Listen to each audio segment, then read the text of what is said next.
ಮೂರು ಉಪಚುನಾವಣೆಗಳಿಗೆ ಬಿರುಸಿನ ಮತದಾನ ಇವತ್ತು ನಡೆದಿದೆ. ನಾನು ಸಂಡೂರು ಉಪಚುನಾವಣೆಯಲ್ಲಿ ಸಂಪೂರ್ಣವಾಗಿ ಭಾಗವಹಿಸಿದ್ದೆ. ಮೂರು ಉಪಚುನಾವಣೆಗಳಲ್ಲಿ NDA ಅಭ್ಯರ್ಥಿಗಳು ನಿಶ್ಚಿತವಾಗಿ ಗೆಲ್ತಾರೆ ಎನ್ನುವಂಥ ವಾತಾವರಣ ಪ್ರಚಾರದ ಸಂದರ್ಭದಲ್ಲಿ ಕೇಳಿಬಂದಿದೆ. 23ರ ನಂತರ ಸಿದ್ದರಾಮಯ್ಯ ತಮ್ಮ ಅಧಿಕಾರವನ್ನು ಕಳ್ಕೊಳ್ತಾರೆ. ಅವರು ಮೂರು ಉಪಚುನಾವಣೆಯ ಫಲಿತಾಂಶದ ನಂತರ ಕಾಂಗ್ರೆಸ್ನಲ್ಲಿ ಬಹಳ ದೊಡ್ಡ ಪ್ರಮಾಣದ ಆಂತರಿಕ ಬೇಗುದಿ ಖಂಡಿತ ಆಗುತ್ತೆ. ಬೆಳಗಾಂ ಅಧಿವೇಶನ ಹೊಸ ಮುಖ್ಯಮಂತ್ರಿಯೊಂದಿಗೆ ನಡೆಯುತ್ತೆ ಅಂತ ನಂಗೆ ಅನಿಸುತ್ತೆ. ವಕ್ಫ್ ವಿಚಾರ ಚುನಾವಣೆಯ ಅಜೆಂಡವ ಇದು ಮುಂದುವರಿತದ ಹೋರಾಟ ಇದು. ವಕ್ಫು ಮತ್ತು ಮುಸಲ್ಮಾನರ ತುಷ್ಟೀಕರಣ ಇದು ಹೊಸದೇನಲ್ಲ. ಸಿದ್ದರಾಮಯ್ಯ ಮುಸಲ್ಮಾನರ ಋಣ ತೀರಿಸಬೇಕು ಅಂತ ಅನಿಸುತ್ತೆ ವಿನ ಪರಿಶಿಷ್ಟ ಜಾತಿ, ಪರಿಶಿಷ್ಟ ಪಂಗಡ, OBC ಅವರಿಗೆ ನ್ಯಾಯ ಕೊಡಬೇಕು ಅಂತೇಳಿ ಮುಖ್ಯಮಂತ್ರಿಗಳು ಯಾವತ್ತೂ ಕೂಡ ಅನ್ನಿಸ್ಲಿಲ್ಲ. ಕಳೆದ ಬಾರಿ ಅಧಿಕಾರದಲ್ಲಿದ್ದಾಗ ಟಿಪ್ಪು ಜಯಂತಿಯನ್ನು ಮಾಡಿ ಅದನ್ನು ಭಾಳ ವರ್ಣರಂಜಿತ ಮಾಡಿದರು. ಈಗ ವಕ್ಫನ್ನು ಮಾಡಿ ವಕ್ಫ್ ಆಸ್ತಿಗೆ ಬೇಲಿಯನ್ನು ಹಾಕಲಿಕ್ಕೆ 350 ಕೋಟಿ ರೂಪಾಯಿ ಬಿಡುಗಡೆ ಮಾಡ್ತೀನಿ ಅಂತೇಳಿ ಟಿಪ್ಪಣಿ ರೆಡಿ ಮಾಡಿದ್ದಾರೆ. ಮುಂದುವರೆದು ಸರ್ಕಾರಿ ಕಾಮಗಾರಿಗಳಲ್ಲಿ 4% ಮುಸಲ್ಮಾನರಿಗೆ ಮೀಸಲಾತಿ ಕೊಡ್ತೀವಿ ಅಂತಂದರೆ ಈ ಸರ್ಕಾರ ಸರ್ವಜನರ ಸರ್ಕಾರ ಅಲ್ಲ.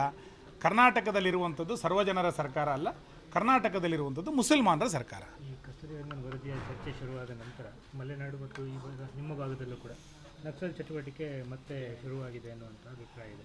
ನಗರ ನಕ್ಸಲರಿಗೆ ಕಾಂಗ್ರೆಸ್ ಭಾಳ ದೊಡ್ಡ ಪ್ರಮಾಣದಲ್ಲಿ ಬೆಂಬಲವನ್ನು ಕೊಡ್ತಾನೆ ಬಂದಿದೆ. ನಗರ ನಕ್ಸಲರನ್ನು ಒಟ್ಟಿಗೆ ಸೇರಿಸಿಕೊಂಡು ಮೀಟಿಂಗ್ ಮಾಡಿದಂಥ ಸರ್ಕಾರ ಇದು ಮತ್ತು ಪಾರ್ಟಿ ಇದು. ಈಗ ಕಸ್ತೂರಿ ರಂಗನ್ ವಿಷಯ ಅಥವಾ ಇನ್ಯಾವುದೋ ಅಭಿವೃದ್ಧಿಯ ವಿಷಯಗಳನ್ನು ಇಟ್ಟುಕೊಂಡು ನಕ್ಸಲರು ಮತ್ತೊಮ್ಮೆ ಬೆಳಕಿಗೆ ಬಂದರೆ ಅದಕ್ಕೆ ಈ ಸರ್ಕಾರದ ಧೋರಣೆಗಳೇ ಕಾರಣ ವಿನ ಇದಕ್ಕೆ ನಾಗರಿಕರು ಕಾರಣ ಆಗಲಿಕ್ಕೆ ಸಾಧ್ಯ ಇಲ್ಲ. ನಗರ ನಕ್ಸಲರನ್ನು ಪೋಷಿಸ್ತಾರೆ, ಕಾಡಿನಲ್ಲಿರುವಂಥ ನಕ್ಸಲರನ್ನು ಪರೋಕ್ಷವಾಗಿ ಬೆಳೆಸುವಂಥ ಕಾರ್ಯವನ್ನು ಈ ಸರ್ಕಾರದ ಧೋರಣೆಗಳೇ ಮಾಡ್ತಾ ಇದೆ ವಿನಃ ಬೇರೆ ಯಾರೂ ಅಲ್ಲ. ಇದು ಮುಂದೊಂದು ದಿನ ಭಾಳ ದೊಡ್ಡ ಪ್ರಮಾಣದಲ್ಲಿ ಅಪಾಯವನ್ನು ತಂದೊಡ್ಡುತ್ತೆ. ಪ್ರಜಾಪ್ರಭುತ್ವಕ್ಕೆ ನಕ್ಸಲ್ ಚಟುವಟಿಕೆ ಒಂದು ಮಾರಕ. ಹಾಗಾಗಿ ಸರ್ಕಾರ ತಕ್ಷಣ ಇದರ ಬಗ್ಗೆ ಗಮನವನ್ನು ಕೊಡಬೇಕು. ಜನಪ್ರತಿನಿಧಿಗಳಾಗಿ ಜನರನ್ನು ಯಾವ ರೀತಿ ಜಾಗೃತಗೊಳಿಸಬೇಕು ಅದನ್ನು ನಾವು ಮಾಡ್ತೇವೆ. ಸರ್, ಈಗ ಕಳೆದ ಒಂದು ವರ್ಷದಿಂದ ವಿಜೇಂದ್ರ ನಾಯಕತ್ವವನ್ನು ಶತಾಯಗತಾಯ ಪ್ರತಿ ದಿವಸ ವಿಜಯೇಂದ್ರರ ನಾಯಕತ್ವದಲ್ಲಿ ನಮಗೇನು ಡಿಸ್ಪ್ಯೂಟ್ ಇಲ್ಲ. ಅವ್ರು ನಮ್ಮ ರಾಜ್ಯಾಧ್ಯಕ್ಷರು, ಅವರ ನೇತೃತ್ವದಲ್ಲಿ ಎಲ್ಲ ಪಕ್ಷದ ಸಂಘಟನೆಗಳನ್ನು ನಾವು ಮಾಡ್ತೇವೆ. ನಮಗೆ ಅಧ್ಯಕ್ಷರು ಸುಪ್ರೀಂ, ರಾಷ್ಟ್ರೀಯ ಅಧ್ಯಕ್ಷರು ಅಥವಾ ರಾಷ್ಟ್ರೀಯ ನಾಯಕತ್ವ ಯಾರನ್ನ ರಾಜ್ಯಾಧ್ಯಕ್ಷರು ನೇಮಕ ಮಾಡ್ತೇವೋ ಅವರೆಲ್ಲರನ್ನೂ ಕೂಡ ಒಪ್ಕೊಂಡು ಕೆಲಸ ಮಾಡ್ತೇವೆ. ಸಣ್ಣ ಪುಟ್ಟ ಅಭಿಪ್ರಾಯ ಭೇದಗಳಿದ್ರೆ ಅದನ್ನು ಸರಿ ಮಾಡ್ಕೊಳ್ಬೇಕು.